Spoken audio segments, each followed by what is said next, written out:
You are listening to the Therefore I Geek podcast, episode 79. Hi, everybody, and welcome to Therefore I Geek. I'm Andrew. I'm Tracy. And I'm Defino, a brother Seamus. Yeah, I forgot about that one. We'll come back to that in a second. So, obviously, today we are going to talk Hollywood. Don't have a whole real specific plan. We're just going to kind of see where the conversation goes. I think we've all got a couple things we want to talk about, but nothing too specific. However, you know, in the Hollywood mindset here, obviously this week we've lost two actors. We lost Gene Wilder, and which is pretty terrible. I was going to tell you, Gene Wilder died, and we got like 74 shares on our Facebook page. And even though like I was sad he died, that's a lot of shares. I'm like, maybe Hollywood people need to die more often. Yeah, goddamn. It's. I mean, yeah. I had similar thoughts. It was like, and then this is the first death in 2016. Everybody's been talking about David Bowie and Prince and all them, and yeah, okay, that sucked, and yeah, they had a huge impact on pop culture and whatnot. But this is the first one where I was like, damn, that sucks. Like, when I first saw this, Andrew shared it with me before even any of the news sites had gotten a hold of the information yet. And I just went, no, it sucked. It really sucked. That one hit me pretty hard. Yeah, I gotta say, I mean, both David Bowie and Prince were also pretty big hits, especially David Bowie. But this is one, I mean, Gene Wilder was, I mean, we talk, again, David Bowie and Prince were both two people who are two of the best people at what they do. Gene Wilder is also one of those people. I mean, there, four movies, at least to me, come to mind: Willy Wonka and the Chocolate Factory, Young Frankenstein, Blazing Saddles, and the producers that are just amazing films. Yeah, and he is integral to the what makes those movies great. Yeah. He was a big part of the sci-fi and comedy and all that stuff from the stuff that we grew up with. It's crazy. And he also, as far as comedy is concerned, his collaboration with Richard Pryor. That's actually what I remembered him most from when I was really young, and I'd be over at, like, my grandmother's house in Bayonne. Is like Channel 11 WPIX. Before it was the WB or CW when I was younger. It was just Channel 11 New York, WPIX. It was just the New York station, right? Everything about it had to do with New York.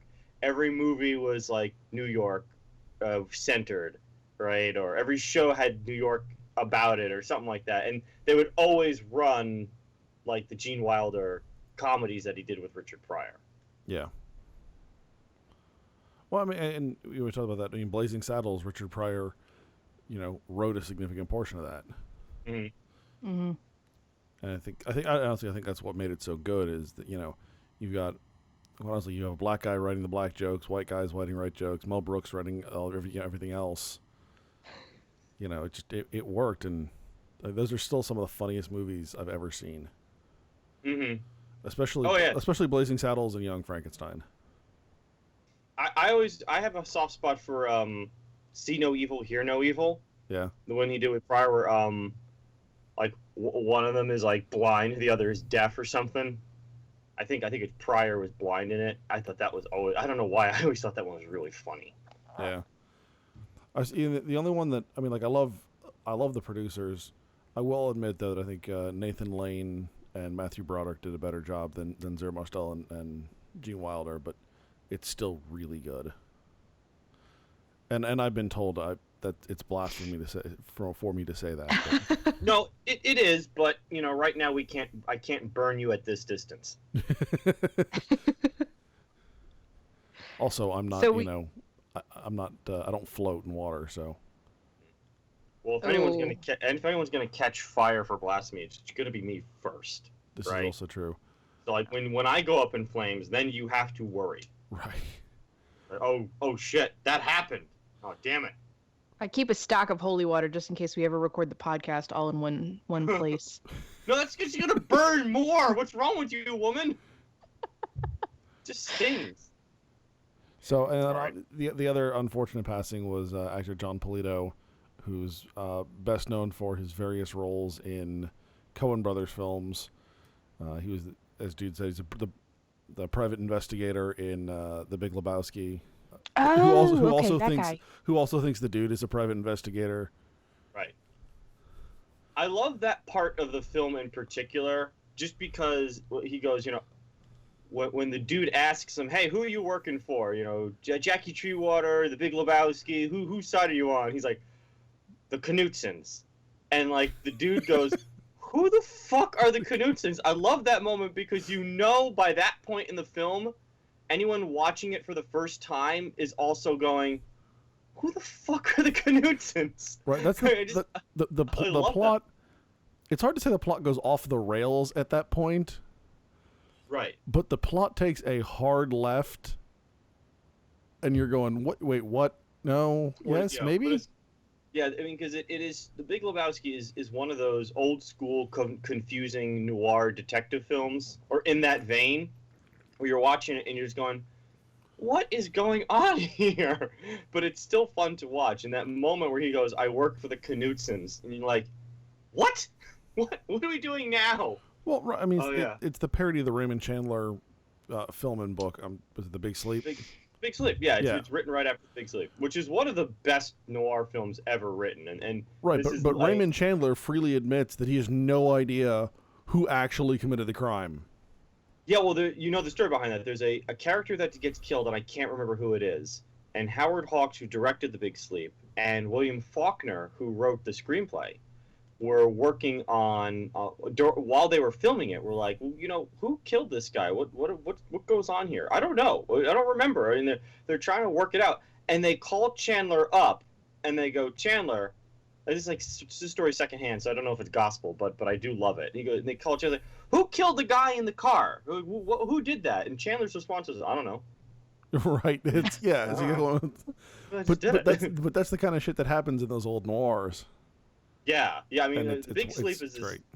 The Big Sleep is like chief among them. It was known for being incoherent, and John. Well, I can make sure I pronounce the guy's Polito, who he's just one of these character actors who's in everything. He's everywhere, and he's just one of these great character workhorse actors that will definitely be missed, because when you see him in a film, you're like, "Oh, it's that guy."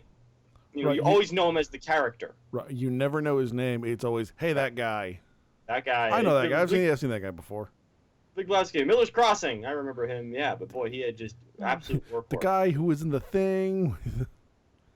Yeah, it was when I posted this online. A friend said, "I'll always remember him as the monster who had Damon Wayans' grandma killed in Blank Man." Right. So Wow. You know what I mean? Like that's the kind of I don't think that's a great. To me, that's a great legacy. Right. It's all the very bizarre associations. Mm. Yeah. That pencil mustache guy, and he wasn't even that old, guys. He was 65. Yeah, but I That's think so he was young. he was sick. He died in the hospital, so I think he was. Oh, okay. Sick. So. Yeah, I didn't know. So let's in keeping with Hollywood. Let's move on to at least our first spitball topic, right?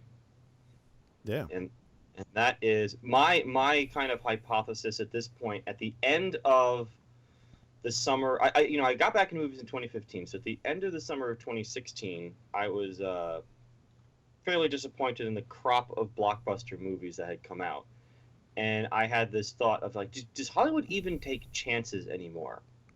And I don't blame them if they don't, but do they? And is it paying off? And I'm kind of at the position where I don't think they do, because it's all remakes or reboots or sequels of at least partially known intellectual property quantities, or what they like to call them properties in Hollywood. And it just feels like I got this thought after watching the Bourne film a couple weeks ago, watching it and just going, I could have written this. This is the same thing over and over again. And I was just curious, you could have written a logarithm that would write it for you. Yeah, that's that. Algorithm. I get that the average Oops, sorry, algorithm. Yes. I get that a person can write something, like you can write stuff and somebody else can write a thing and maybe it becomes a screenplay or maybe it doesn't. But when a computer can fucking write the entire thing from beginning to end, just taking bits out of other examples, then it's stupid. And this goes back to what Dude always says, there's no surprises in movies anymore. I disagree with that there's not ever a twist in a movie, but I mean, well, give me your best shot at this one, because I'm not married to it, but this is just my overall sense after the dread of summer 2016 is where do we feel cinema is versus something like TV? Well, I do think that there is the occasional movie, but the other thing too is that we imbibe so much entertainment, so much media that I wonder if we can be surprised anymore. And the example I'll give you is a conversation I had on Facebook earlier this week with another group of podcasters that were discussing Ex Machina, which is the movie about the AI that's put in a robot female body. It's played by that beautiful woman. What's her name? Oh, Alicia Vikander. Yeah, who I love. She Man from U.N.C.L.E. She's hot, right? She's so she was in Born, and her hair was always bunned up the same way. She's got these big brown doughy eyes. Yep, high cheekbones. She's just everything about her is beautiful. Yeah. She's in the new She's in the new Michael Fassbender movie this weekend that I want. Oh my God, dude, you are just gonna be a hot mess. I'm gonna be crying. They're gonna escort you out of the theater without your pants. Yeah, someone was giving me a hard time the other day. They would give me like, "Oh, you're just some heterosexual male." I was like, "No, I'm a Fassbender sexual, which means I have sex with women and Michael Fassbender. That's it. That's all it is." That's hot. Okay, so so Ex Machina, the ending of it, dude, you've seen this movie, right? Mm-hmm. Andrew, I'm not sure if you have. I have not. She's asking me this as I take a drink. I'm like, mm-hmm. I'm so sorry. Yes. Trying to project into the microphone. The ending of it is the question throughout the movie is this AI in this robot's body? Is it essentially human or is it not? And can it experience human emotion? Can it fall in love? That kind of thing. And the end of it. Hey, real quick, am I the only one who had the first two lines of Bohemian Rhapsody just pop in their head?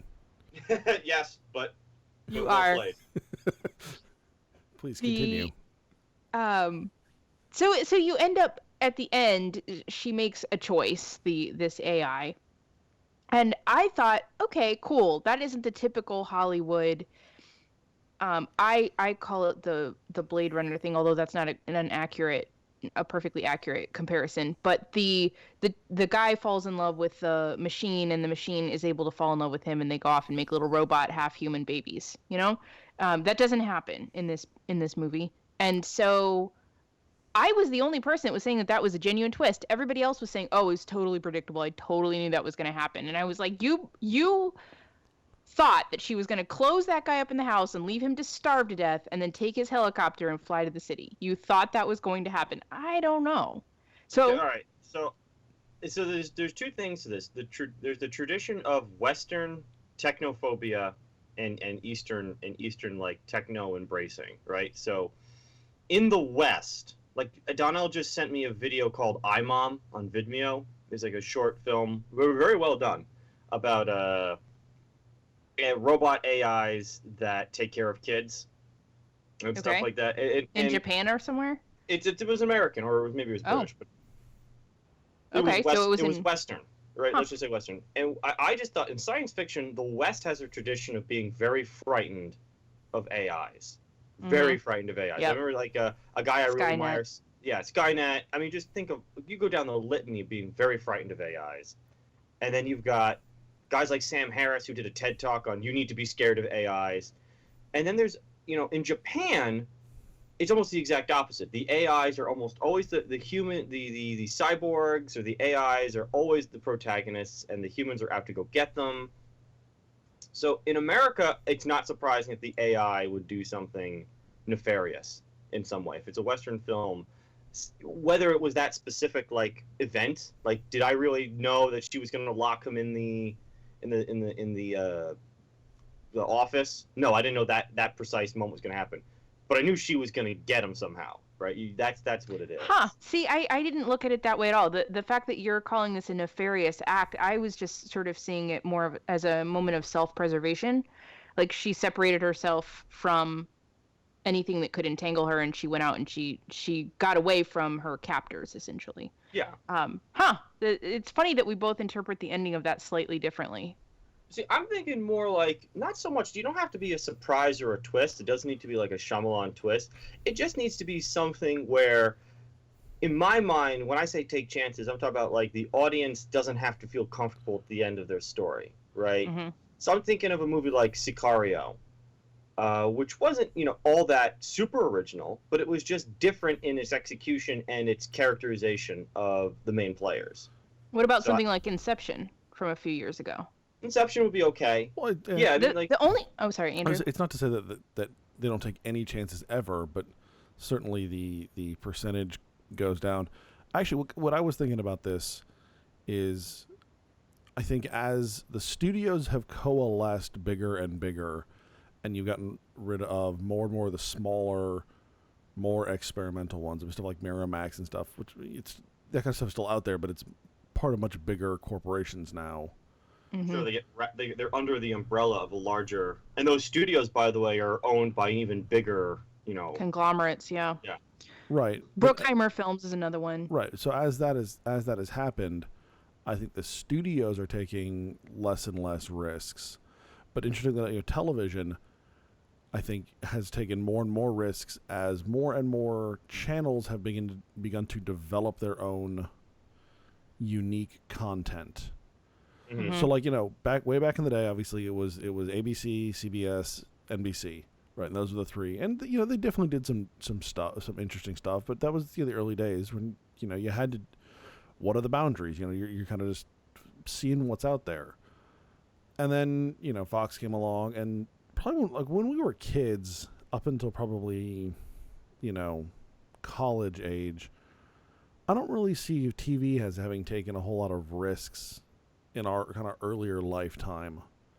I say you're right, with maybe one asterisk next to Fox from the late 80s up until maybe late 90s. No, when Fox first came around, Fox took risks, but then Fox got comfortable, just like the other Sure. I ones. totally agree with that. But then probably the last 5 to 10 years, as channels like AMC and HBO have all started making their own content and not just replaying someone else's content, they've had to experiment to try and catch people's imagination and grab their share of the market.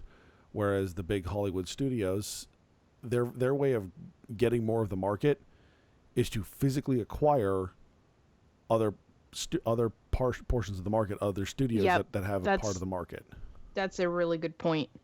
And then now you also have places like Netflix and Hulu who are producing their own shows, and because they don't have advertisers, they can be more edgy, they can take more risks, they can be more experimental, and I think that's also pushing regular cable television. Because cable television at one time, I remember my mom being like, oh, cable television as opposed to network television, or whatever the main ones are. For her, it was a big divide. I mean, we weren't allowed to watch cable, but maybe some of the things on regular TV might be okay, because she saw cable TV as being more experimental. With MTV, it was pretty big at the time. VHS, now BET. VH1. VH1. There you go. Sorry. Yeah, but don't forget VHS is a. I want to just don't forget, as far as cable is concerned, part of my childhood, USA Network. I don't know if you remember. The USA Network, yes. USA Network. Like, I used to watch Silk Stockings, La Femme Nikita, and Duckman fairly regularly. I don't know what made them pop. Oh, no, I know why. Someone on Facebook was like, if you didn't think such and such a Highlander was the best show in the 90s, you don't know what you're talking about. And then I was like, excuse me, what about Walker, Texas Ranger, or La Femme Nikita, or Silk Stockings, or Duckman? And I was like, oh my God, these are all USA shows. Right. That's hilarious. And now USA is just really crime dramas. That's it. Yeah. That's all it's on. It's funny because USA has actually moved away from putting out a lot of their own stuff, and now it's just reruns of NCIS or Law and Order. Or Law and Order, yep. I want to pivot back to like when Andrew talked about like the old days. I'm like old days, and this is how I'll tell you how this relates to cinema. And I've had this conversation before with one of our film professors. In the 50s, when television was really hitting its first stride, the studio system was terrified of television, that no one was going to go to the movies anymore, and it essentially kind of played a part in breaking the studio system. And the studio system is essentially the producers and the executive producers lording over how films were made. Everyone was signed up contracts, and it was like a factory system for making movies. Yeah, we told you how to work. If you ever saw the Coen brother film Hail Caesar, it's a comedy, but that's the studio system. Yeah, that's absolutely it. Great point. And then you think about taking chances. Yeah, I mean, back then you didn't want to offend anyone, but you think there was also shows like The Twilight Zone, which are incredibly unconventional in their storytelling methods, highly ironic, not twist endings, but also not soft and fuzzy. Some of them are really creepy. Even now, I'll watch them. Oh, absolutely. Ooh. No, and they still, and that was kind of like what I've talked about in general is that I feel like we've lost in cinema, or in just in general in our modern storytelling, is that kind of irony and dark twist. But when we move up through the years, I think you guys hit it. You're right, and I want to amplify that television definitely had to, or now like the online providers, have to give you a product that will catch your attention because they want you to sit down and watch 8 hours of their product. Well, but the only thing that I would say to kind of counter that point a little bit is that I think with television shows, especially shows that are on any kind of regular advertising schedule, so not Netflix, not Hulu, well, I guess Hulu if you don't pay for the premium one, they also open them because they're a series and then they expect to take a break and then they do another series or another season. They open themselves up to being malleable by the fans, and I've seen this negatively affect shows like Sherlock, which were fantastic at the beginning. It was very, for me, it was a non-emotional crime drama with a little bit of sarcasm, a little bit of wit. I love British accents, so there's a little bit of that in there. And it has to do with one of my favorite characters. It's a really well done modernization of the original tale. And then all of a sudden, you hit season 3. So at this point, I think it's been 5 years since the original series came out, or the original season came out, because British television does things wonkily. And you can tell that all the fans have said that they want to know more about Sherlock's personal life, and so or John, his companion's personal life, and so all of a sudden you have this other character, and we're getting into people sitting in each other's parlors and crying at how much they love each other and what they put each other through or something, and I'm going, wait, this is not why I'm watching this show. And I think it actually negatively affected it because it takes they expect you not just the first 8 hours like you were saying, but also give us a little bit of a break, and then we're going to do another 8 hours, and then we're going to take a break. Although, like you mentioned, that's British television, and British television follows a very different schedule. But I also, just because I want to tell you how this gets into modern. I want to set the fan thing aside for a second, because I don't think you're entirely wrong there. The fans do play a role in this, and I've always had this theory that fans need to shut up. But today, what I was trying to do is show you that there is kind of a mirror between today and the 1950s. Whereas I think the studios are really frightened of television today, more than ever, because now ticket prices are really high. Mm-hmm. It's difficult to get people into the theaters. We were talking ahead of time, and we'll post at least this one website we found where ticket sales are going down as box office numbers go up. Fewer and fewer people are putting their butts in the seats, and part of the problem is, to me, is these films have gotten so expensive. It is very high risk and somewhat mediocre reward, whereas television in all its forms today, fairly low risk and high reward.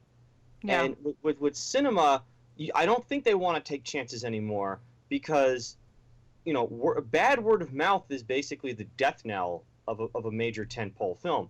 And 2016 has seen the death of a bunch of tentpole films that were hundreds of millions of dollars. And really, we have to think about it like this. This is the way I think about it. And I've posited this to a few people. And then we can pivot back to the fans if you want. You've got people in studios basically guessing on hundreds of millions of dollars. They are guessing that people are going to go see these movies based on no kind of real science. I know Max Landis likes to talk about the metrics that are magic, and they fail most of the time. And it's like we're betting hundreds of millions of dollars, and I don't because think this isn't something that should be built on a metric at all. This is art. Art is not a metric. Well, no, art's not a metric, but at the same time, you're talking this kind of money. You obviously marketing is. Well, you obviously also want to have a return for your investment. The one thing I was going to say to Dude's point, when you're talking about, I can't remember exactly what you're saying here. No, it's not really. Well, I was paralleling what you brought up the early '50s when you had the big three. And I think we're in that kind of parallel mode. Oh no, is the studios are afraid now. You're talking about them being afraid. I also think that the television model of doing things lends itself to being able to take risks. Right, movies are one and done. Right. Yes. Whereas the pilot system for television shows, I think, allows you to take a bigger risk. Right, you do a pilot gets picked up or it doesn't, and then you've got half a season or so, and you can make adjustments as you go. So, and I was just thinking about this during the week, right? The West Wing, right? One of my favorite shows, won 4 consecutive Emmys. And if you look at the reviews from the first episode, from the pilot, they're about 50-50. Mm-hmm. Right? So obviously this was an exceptionally successful show. And I don't know about groundbreaking, but it was certainly a bit of a different show at the time as well, right? And but if that were a movie, 50-50, you're probably not doing well. Yeah. Well, it's funny you bring up the Emmys, because just I think last night I watched a video from Adam Ruins Everything on how. Him. Yeah, I like him too. I've seen him in a couple interviews. I've never watched the show, but I've seen interviews of him, and I watched this bit. It was somewhere floating around online of how awards just don't mean anything. Like, quality doesn't mean anything. It's how much money you spend campaigning for an award, and then they play the clip where Denzel Washington wins a Golden Globe and then admits he schmoozed it. Like, yeah, we just kind of we took pictures with everyone. We had cocktails with everyone. We signed a bunch of autographs. I won that year. He says that from the stage. Yeah. And I absolutely agree. It wasn't a counterpoint. It was just something I thought. Right. When you mentioned Emmys, it was like, that's funny. Yeah. Well, I was gonna say to your point, Andrew, although that is a hilarious story, dude. The Amazon model is changing slightly with that too, where they'll post a pilot online and they'll let their Prime members watch it for free and then vote on it and decide whether they want it to see more of that or not, which is kind of a cool thing, I think. I don't know that they do that with every. I don't know that they do that with every pilot, but they do that with some. Let's go to the fan thing, because I think the fan stuff is really interesting. I have crowdsourcing is terrible. No, it is terrible, but in that case, I think it's good because then they can share it with their friends and say, "Hey, I like this. I know for a fact that you, Andrew, are going to like this too. You go vote on it too, and maybe we'll get this made." Right. So there's merits. I am a fan of the general idea of crowdsourcing and spontaneous order. I do like it, but I've always been of the opinion, I don't know if I'm a record on this podcast saying it, but I know I said it to a bunch of people. There are times fans need to shut the hell up. The fans need to shut up and let the professionals who do this daily do their job. And sometimes it's great when fans try and save a television series and bring it back to life. Can't think of one off the top of my head. Didn't they do that to Veronica Mars? Star Trek. The original Star Trek. The original Star Trek. So, great. That works. Sometimes they bring it back. Jericho didn't work so well. Yeah, it sucks. Oh, God. I mean, that's a discussion from you and I about 10 years ago.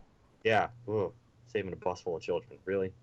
So, giving the fans too much control, I do think is a double-edged sword. And this is partially why I think some shows don't take chances, is because I don't know if the fans want people to take chances anymore. And I think a great example of this, in my opinion, and I could be wrong, is season 6 of Game of Thrones.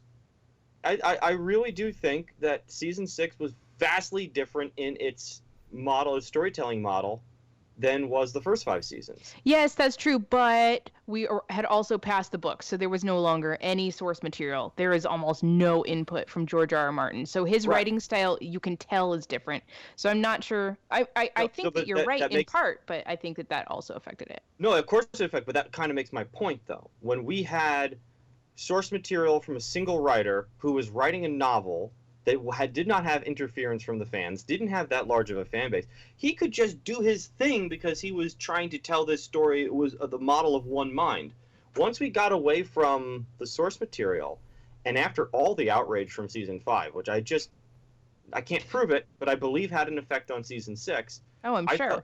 I felt that you could see the difference because sometimes fans don't want to be challenged and don't want to have that uncomfortable feeling. And I saw it as proof was in the pudding or something like that. But I don't know if I go that far. I think, at least with Game of Thrones, I think the storytelling has gradually changed over 5 seasons. I mean, the storytelling in the books changes drastically from book 1 to book 5, and I don't think we got that severe a change, but I think we got a percentage of that change, and I think when we went to something different, it showed more dramatically in comparison to season 5, season 6. I don't know that it's necessarily fan driven. Let me maybe put a finer point on what I was trying to say. 'Cause, I was specifically, I should have said this at the start, talking about how fans reacted to character deaths. Right? The overall storytelling method wasn't so bad, or never really changed, but like I'm talking about when a character bit the dust and you had these kind of fan outrages, or when a character got beat up, you have these kind of fan conniption fits. I think that definitely had an effect on storytelling and how they told that story. That's really what I was getting at. Yeah, so you were expecting more character deaths in season 6 and didn't really get them. Was I expecting it? Actually, no. But I was disappointed that I didn't get it. But that was my main point. And I think this might happen in other shows. I can't think. That's the thing, is I really don't watch a lot of TV, but I always stuck with cinema. But now I'm at this crossroads where I'm getting tired of cinema. I'm like, maybe I should try TV. Yeah, I think when it comes to Game of Thrones, though, because we're reaching the end, right? We have 15 more episodes left, right? I think we're at a point where you're going to see a significantly diminished number of character deaths, only because not that like, we can't just kill off the entire universe at the end of the show. That's certainly physically possible, and George R. R. Martin is enough of an asshat to do it. I'm rooting for the Night's King. I really hope he does that. I want a Reservoir Dogs ending style. I want a Reservoir Dogs ending for Game of Thrones. That's what I want. Right, but I think my point is, obviously we still need to have characters for the next 15 episodes over the course of 2 seasons. And I think if you kill off characters and just introduce new ones, I mean, we've seen that in other shows where they'll kill off a character in the last, and bring someone in as a quote unquote either a straight up replacement or someone to fill that kind of spot. People lose interest in the show because they've lost interest in the characters. There's no doubt that's kind of like my point here is in a television show, when you replace like the lead of a show, it's very dicey. Think about swapping out characters in CSI. How they get a huge drop off. I agree, but I think that's partially kind of goes to my point, is how fans will just disengage if they don't see their man on the show anymore. Isn't that kind of your market principles there though? What? In terms, kind of the idea of supply and demand. No, absolutely. As again, I think the problems with not necessarily the people providing the supply. It's what people are demanding, right? I also have to say, just on as a caveat to this that is more tangential. I think that TV shows go on for too long. I think your average person walks in and pitches about 3 seasons of a show. Here's the arc. And you can feel it. When you watch a show that's about 5 or 6 seasons long, you can feel the end of the first story arc. And it's usually either after the end of season 3 or season 4. And then they have to create this open-ended ending in case they are allowed to make the next season. And then all of a sudden you can literally see this, and the most beautiful example of this is Supernatural, which is a shitty show and I watch it for the hot guys. But you can see the break at season 4, and then all of a sudden every season it has to be a bigger baddie, like bigger and meaner and nastier, and then they sort of run out of people. I mean, at one point we've got the devil, like Satan himself, and the archangel Michael, and then that wasn't enough. So then they just brought in Leviathans, which technically on the scale of biblical bad guys are way lower than Satan. What about But then Mecha somehow Shiva? they were worse. Mecha Shiva. Mecha Shiva. No, we have not had any Mecha Shiva. Shiva. We have not had that problem. But I'm like, Wow, that's a way throwback to Venture Brothers. Holy Christ. Donnell and I are binge watching that right now. I didn't realize they had season 6 was this year. That's how bad I've been. Yeah. I would say, I think the issue with Tracy, though, is TV shows have become more arranged around large season size overarching plots. And I think that's like annoying too. when you have stuff that's more episodic, like Star Trek: The Next Generation is exceptionally episodic. There's almost no overarching storylines. No, Even Farscape is pretty episodic, at least in the first season. Towards the end, that changed. Yeah. Yeah, it did. Yes. Yeah. So when you've got a show that's a lot more episodic like that, I think the show can go longer because you don't start running out of those large plots. You don't have to one up the ante from. Mm-hmm. From And the original CSI was pretty episodic for a long time. It wasn't until sort of after season 6 or 7 that it finally started. You started learn. And here again, I think maybe that's my actual problem is I see it as, okay, suddenly we're delving into the character's personal life, which I don't give a shit about. But maybe it is just that it becomes this story arc that's kind of poorly done, and I just don't like that. That's season 3 of every season of Star Trek. We're gonna do character focused episodes. Either it goes really well or it goes really poorly. No, I think Tracy's primary point about American television shows going on too long is absolutely spot on. I mean, any show. It doesn't matter if it's a crime procedural, because usually what starts to happen is the actors get tired of doing this. Well, in NCIS, which used to be one of my favorite shows, just did this with Tony DiNozzo. I can't remember the guy's name. Michael Weatherly, I think. That show's been going on for 12 freaking years. 12 years. 12 years. That is dumb. No, it absolutely is dumb. I mean, my main first show that popped to my mind was The Office. I thought you were going to say The Simpsons. Oh my God, I thought you were going to yes. say The Simpsons. Well, I mean, The Simpsons definitely, but you think of a show like The Office, where it was based on a British television show, and British TV doesn't last very long. No. Nope. 3 or 4 seasons. And then it's like, but by the time Pam had her second kid, I'm not watching this anymore. Well, and then at one point, or at least the last 2 seasons, didn't even have Michael Scott anymore. Right. It's just completely gone. Got sick of it. The Simpsons are a great example of a show that's just lost its edge. However, I do want to point out, starting this month, in about 11 days as of this recording, South Park's 20th season is going to premiere. Holy shit. And here's a show that somehow has maintained its relevance over a very long time. And last season, I don't know. It probably had its most relevant season in several years. I don't know that it's maintained relevancy as it has come and gone. It's lost it, it's come back. It's lost it, it's come back. Whereas I think The Simpsons had it for a very long time, like realistically, probably 12 seasons, right? Everyone says the first 10 seasons are the good ones, but yeah, 1997 is where they start falling off. Yeah, it probably held on for about 12 seasons and then fell off. Whereas South Park, I think, has been more of a roller coaster, right? There's been sometimes like those first several seasons were really good. I mean, I kind of fell off for a long time.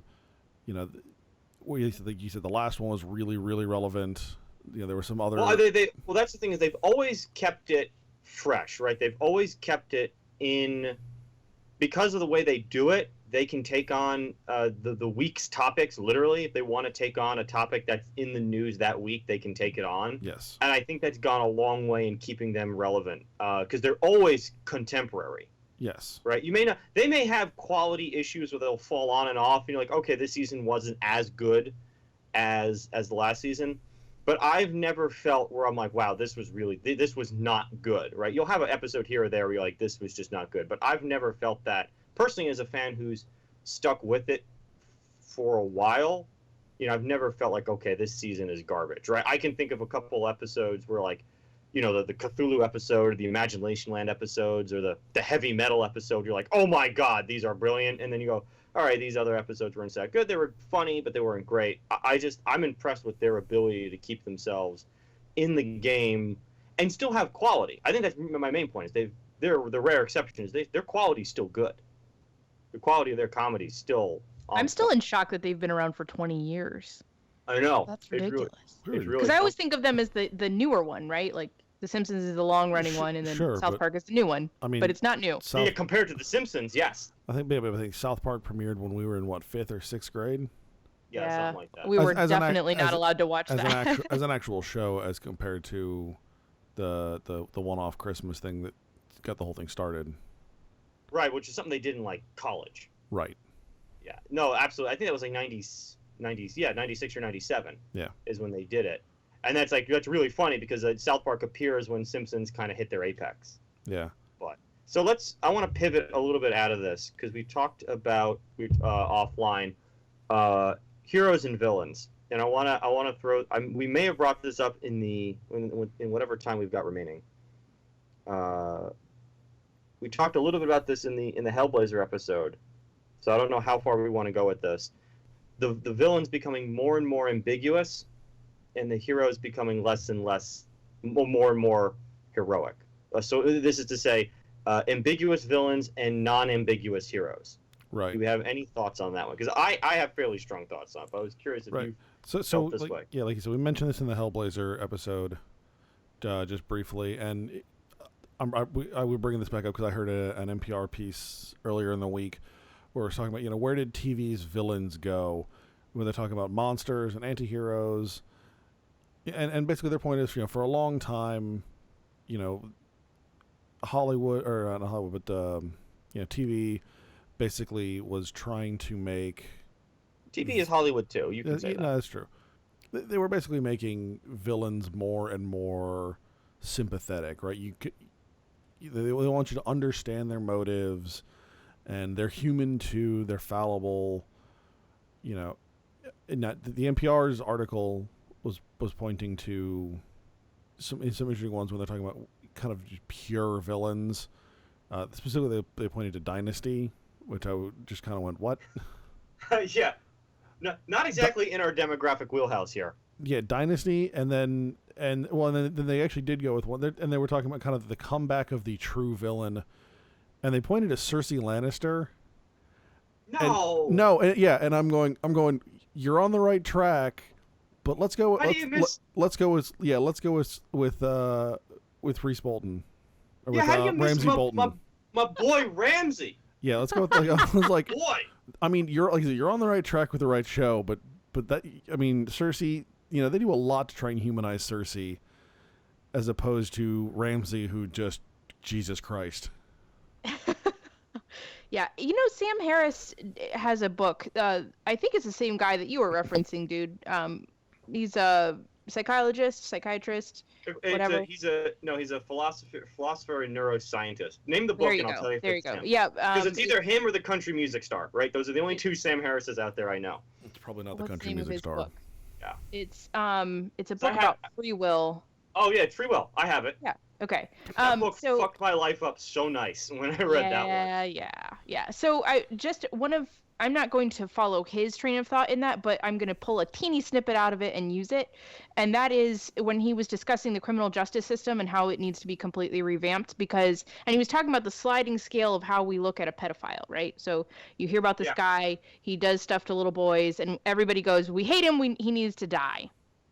And then it comes out that he himself has been, molested as a child. There you go.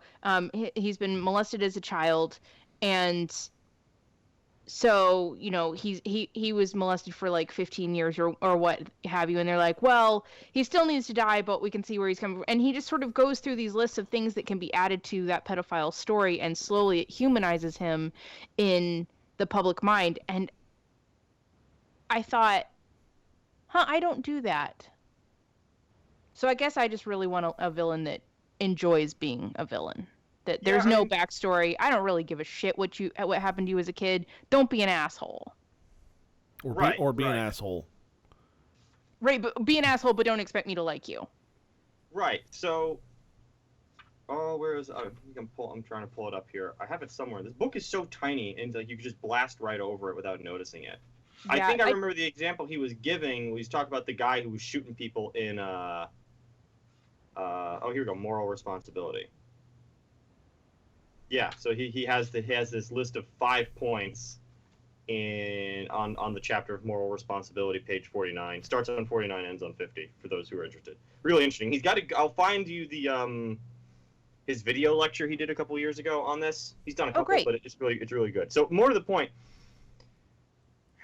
So I'm up on this. Like, I do love the ultra evil, non-ambiguous villain, right? And I do love the ambiguous villain. And I've always said that the villain's motivations need to make sense. That's always been my problem with, like, Bond films, is like when you find out what their motivation for doing something is, you're like, oh, stop it. You are not you are not going to create a freaking moon base because you want to, like, hack people's business accounts. Shut up, right? That stuff gets silly. Die Hard was the not the latest Die Hard, but when they brought it back with Justin Long. Oh, I thought you were gonna say the first one. I was like, oh, come on, Hans Gruber was good. No, the other one, the Live Free or Die Hard, where you're like, oh yeah, shut up, yeah, shut up. You don't. It was fun, but the kid from the Apple commercials. Yes. All I fucking know him from. But see, like, with Game of Thrones is a great. We're going back to it because the shades of gray are fantastic. Where Cersei's bad, but she's rational and it makes sense, and that's what I think bothers people. Then you've got a character like Jaime, and when Jaime, like, sort of did or sort of didn't rape Cersei on the altar of their dead son's, like, funeral pyre. I remember that the moral ambiguity of that pissing people off because the fans had chosen Jaime as, oh, he's a good guy now, he wouldn't do that. That's what I'm getting at. So, ambiguous villains, non-ambiguous. I think we've got villains pretty well done. Villains are the most fun to work with. I'm talking about, like, heroes. I want to see a hero where you go, oh, he's a good guy, but that was effed up.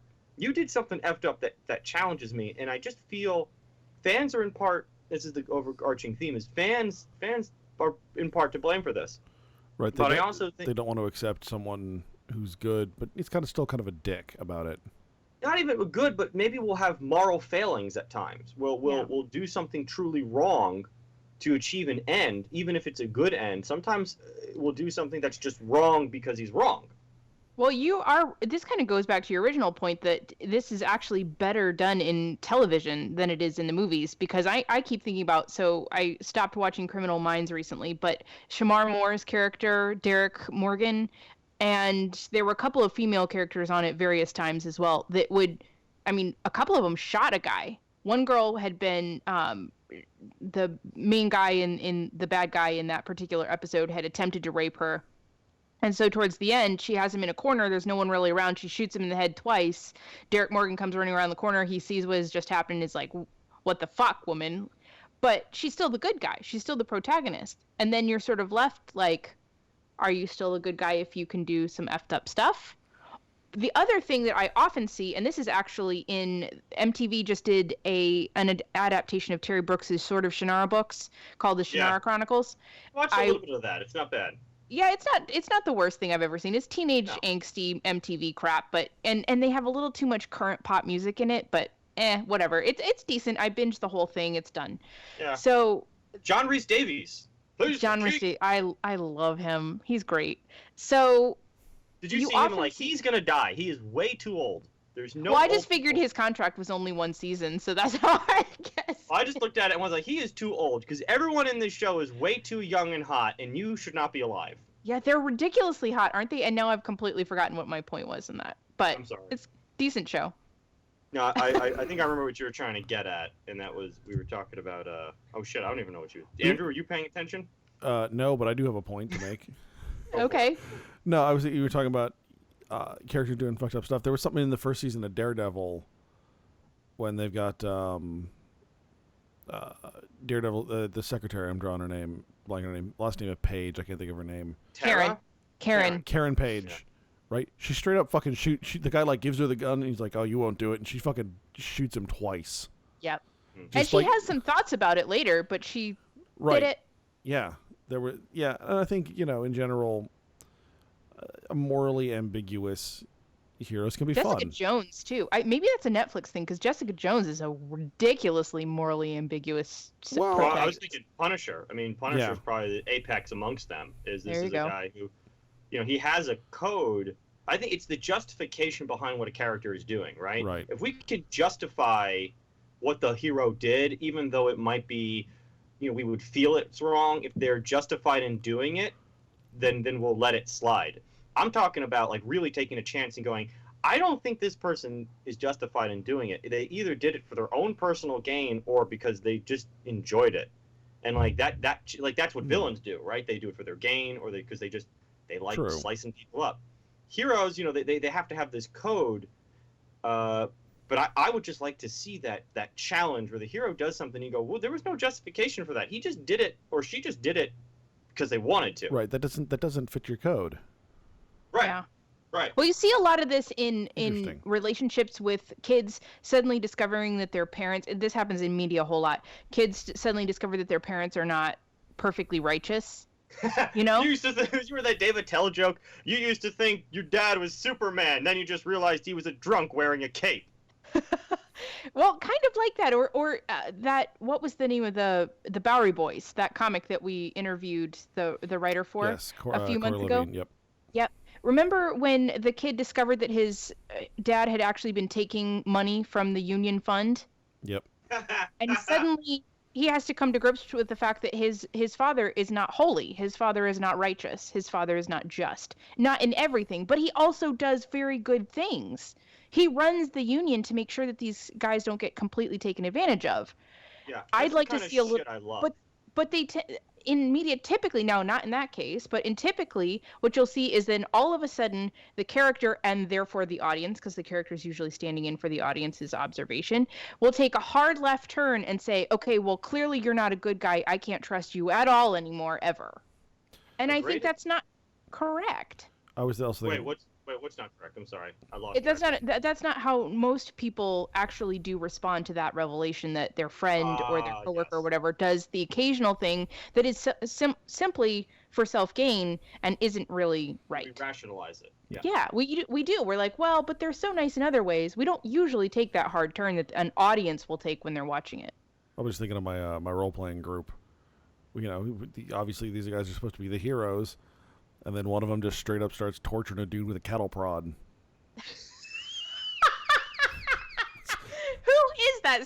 It was a bad week. I'm love not gonna put out names. It was a bad week for the player, and he just like cattle prod tortured the shit out of a prisoner. But see, that's the kind of shit we should see in our popular media is that heroes can have bad days and just make these huge fallings. I'm just more amazed that in a galaxy far, far away in a time long, long ago, you still have cattle prods. Yeah, I think I do actually think at one point the question of do I know how to waterboard came up. It's like no. Oh boy. Like, this is gonna get darker than I wanted it to, so no. So Should have let him roll for it. Natural 20, otherwise you don't know what you're doing. Otherwise you forget why you're there and you move on. Ooh, good one. nice. I don't know. Donnell's got me working on a D&D character. I'm going to be a necromancer. And she's like, do you know how you want to play it? And I was like, yeah, we've just been watching Venture Brothers for the last week. I know exactly how I want to play my necromancer. I think that was a great point, Tracy, and I say that because I don't remember what it was, so I can't tell you you're wrong. Not really. I think that brings. How are we doing on time? Because I think we've covered everything we want. Yeah, I think we can go ahead and wrap up here. All right. So, who wants to start with what we're into? I'll Go ahead, Andrew. I'll go. So, since I lost power for about 12 hours today, I have, but certainly by the time this podcast actually airs, I will have finished David Haiju's The 10-Cent Plague, which is a history of censorship in comic books. I just got through the part where they're talking about the Senate hearings, which was just a bloody mess. That was really interesting. That's been very interesting. It's a book I've wanted to read, and then lately just wanted to finish for quite a while. Interesting fact I learned is that the comic book hearings concluded on the same day that McCarthy started his hearings into the Army. And basically, David Haiju makes the point that, you know, the comic book scare basically took off like a rocket after the hearings, and the Army hearings was basically where McCarthy came apart at the wheels. Yeah, that's where he met his end. Yeah, and that was the "Have you no decency, sir?" Right. Yeah. That was that grand moment. Within a year, McCarthy's career is basically over, and a significant portion of comic book publishers have been closed. Yeah. Just the diverging points, literally starting from the same day. Yeah, almost like a mirror image of each other. Yeah. So, and then I've been trying to catch up on my backlog of comics. The latest issue of Saga came out, so that was a nice little treat. Tracy, how about you? Well, I binge watched all of the Shannara Chronicles last night. So, and this is because I started watching a really cool show. Netflix has gotten really good at knowing my tastes. For a really long time, they had no clue what to offer me, and so they kept offering me like really just stuff I wasn't interested in at all. And then all of a sudden, the list of suggestions has been like every single one is my taste. So it's my binge watching has gone insane. You know what might you know what might have affected that? The fact that you were bumming off of my account. That may have had something to do with it. Although I had my own profile. Yeah, although for like 6 months after my sister borrowed my account, like my recommendations were all fucked up. Oh, okay. Well, and also I think that Netflix is not able to get quite as many American shows, so they're giving me a whole lot of British sci-fi, which is awesome. So I'm having a lot of fun with that. So there's a British television version of Jonathan Strange and Dr. Norrell, which is about bringing magic back to England for, it's sort of Victorian era-ish. It's really fun. So I got through 3 episodes of it. Like magic or like woo magic? No, actual magic. Like as though they're trying to make magic respectable. So they're sort of taking magic and plopping it into the middle of Victorian gentlemanly behavior. It's really awesome. Actually, so it's like actually about performing magic. Right. Well, yes. It's more about the politics. If there were magic, how would it work in a political sense? Well, that's what I was getting at. I was like, I thought you were talking about like performance art magic, like card tricks. No. Or oh, I'm so sorry. Okay. No. Woo now I was fantasy like, wow, magic. I got really interested, and I was like, never mind. Sorry, nope, fantasy magic. So I get through 3 episodes of it. Really great show, really enjoying the characters, and suddenly realized that it's based on a book. So I came to a screeching halt, even though I really love the show, and I ordered the book immediately on thriftbooks.com, which is my favorite place. And then, of course, while I was on there, I ordered 6 other books, which will all be here next week. So, trying to sort of hold off from watching any more of that until I read the book, I then switched over to the Shannara Chronicles, which again, very angsty and had a lot of like stupid, shitty current pop. I'm sorry for anyone that loves current pop, but like "We Can Be Heroes" is a stupid song. It's a dumb song, and I hate that it's in that show. It's also not like current. We Can Be Heroes was like from Godzilla, like 1998. Yeah, but remember that this season just hit Netflix. So it's already over. Wasn't that a Bowie song or something? No. We Can Be Heroes. That's a current something. Oh, shitty. No, you're thinking David Bowie's Heroes, which is then covered by the Wallflowers. Okay. Yeah, it's slightly different. Anyways, whatever. So the other thing that I discovered, so I'm reading the current issue of Foreign Policy, which I know you guys don't care about, but my boss has a subscription and he paid the extra $4 or whatever to get the digital version as well as the paper version. So he just reads it on his iPad and he gives me all the paper copies, which is amazing. Oh, that's pretty cool. And Andrew has also been getting me into a D&D group. So I've been reading the D&D Player's Handbook and trying to create a backstory for my character. And then the last thing that I've been doing is I found this amazing, it's called Obsessed with Star Trek. I bought this like 4 years ago, I think, at Barnes & Noble's on clearance. And it's actually supposed to be a game. It has like a little talking thing at the bottom. It says try me, and it's supposed to give you the answers to these multiple choice questions. And what I've discovered when I originally bought this book, and now I'm about to rediscover, is that I don't actually need the answers to these questions. I just ask Andrew. Well, let's hear a question. I want to see if I can do it. All right, and so Andrew will be our fact checker. I'll go with a fairly easy one to start, I think. I think this is easy. I don't know Star Trek all that well. What is the dominant life form on the planet Phylos? Okay, obviously, it is the green tentacle chicks from the last hentai I watched. That's the answer. But do you want the multiple choice? Yeah, answer? sure. Okay. A is Vulcans. B is intelligent clones. C is intelligent plant life. And D is intelligent marine life. Well, obviously it's plant life because it's tentacle porn. What's the answer? I have no idea. I'm asking Andrew. I'm not asking Andrew, you. You know you don't know it. I want to say plant life, but yeah, I don't actually know that one. That's a good question. I'll throw the answer in the show notes because I don't know. Making Tracy look bad. She's like, I don't have this ready. What? It's definitely tentacle porn. So, anything else? This is from the 5-year mission, which it looks like might have been an animated series. Possibly. Maybe. The other thing I forgot to mention, and Tracy also, we've been playing the ever-loving shit out of Con Man, the game. Oh my God, yes. Yes. So Con Man series, the series where we got to interview PJ Harsma, the producer, a few months ago. Well, actually, gosh, almost over a year ago now. They have finally released a mobile game, and it is freaking awesome. I'm having a great day. Well, it's mostly awesome, except when there are 4 alien invasions, 3 sets of cockroaches, and a couple of naked grannies running by all at the same time. That's kind of annoying. I'm all about naked grannies. I know you are. That's why I mentioned it. Yep. Yeah, it's funny you mentioned like mobile versions. I have the mobile version of Star Realms, and I have been bugging Baruch to pay the $5 so we can connect our phones. Yeah. And now that it took him 6 months, but he finally did it. And you've been poning the shit out of him, haven't you?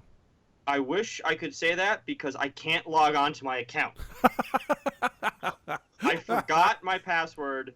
I have I have an in-game name, and when I hit forget password, it says resetting password for you, and then it says JDP85 doesn't exist. And I'm like, that's bullshit. So then I hit get account. I'm doing this right now, and then it says purchase already registered to JDP85. Please confirm for online play and choose the restore purchase to use your profile. Like what? Fuck. So I don't know what I'm doing. This feels like universal justice somehow. Yeah. Okay. And then it doesn't. This poor kid, I don't even know this kid, Baruch, and I feel so bad for him because seriously, you kick his butt in every game. Oh my God. Well, there's that problem too. Yeah, there's also my friend. He's also, don't forget.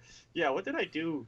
He was designing a game. It's a really nice concept. He's a sharp guy, and he had this game where it was the game was like 3 dwarfs are trying to steal a dragon's treasure, right? So one player is the dragon, and the other people are the dwarves. And so I'm the dragon, and he kind of based it a little bit on like Dungeon Romp or the Planeswalker game. Then he has a little bit of elements based on the Command and Colors games. So I'm playing the dragon, and the dragon gets first turn. And he's like, okay, you can move your dragon this many spots. Like, I'm going to move straight forward at your dwarves. He's like, great. And then you can use, these attacks. I'm like, I'm going to fire attack you, right? And you roll the dice, and he's like, how do you win? You either kill 2 dwarves or you push 2 dwarves out of the dungeon. I was like, okay. So roll 2 dice, push the 2 dwarves backwards. And I was like, okay, your turn. He's like, no, you get 1 more attack. Roll again, fire attack, because you can only use so many fire attacks, and push the dwarf right. Both dwarves go right out the dungeon in the first turn. He's like, you just broke my game! You just broke my game! He's like, yep, you're done in the first turn. Yeah, that was really something. But, so I got this game from GMT in the mail called Talon. I'm all about space combat right now. Right, I cracked BFG Battlefleet Gothic out of the boxes, started playing that. I got Talon, a hex-based space combat game from GMT. Super excited to try and get that. I was playing that by myself like a nerd to learn the rules. Pretty cool. And then when Baruch's Magic Show got canceled because no one showed up for it, we went to Game Empire over on Claremont Mesa and played some Star Realms Colony Wars. We played Colony Wars. There's some nasty cards in that game. Yeah, beat his ass so senselessly. I noticed they cut down on the number of scrap cards and kind of cut down on the number of draw cards. So like we were playing and we're like, we have like really big decks. Like Right. this was interesting. There's not the case in the first game where you just like draw a card, play this card, draw 2 more cards, play this, play the base, play this card, draw 2 cards, play this, and you're dead. Right. Like you can't really do that in Colony Wars. Did So you that ever was. open Ars Victor?